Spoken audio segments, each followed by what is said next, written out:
এই বিটলু, এই তো জন্মস্থান কনে? স্যার হাসপাতালে। এ জন্মস্থান হাসপাতালে কেন? কেন? আমার জন্ম হাসপাতালে হইল তাই। তা তোর মার নাম কি? মার নাম বোতল।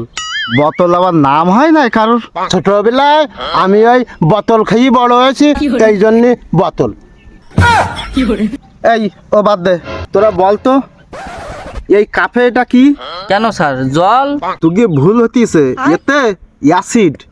আমি তো ভাবলাম লালু রাত্রি সারের বাসি মুখ জমানো। হাট! এই তোরা দেখ, এই দিকে খেয়াল কর, এই যে কয়েন, এই কয়েনটা এই অ্যাসিডে ছেড়ে দিলাম।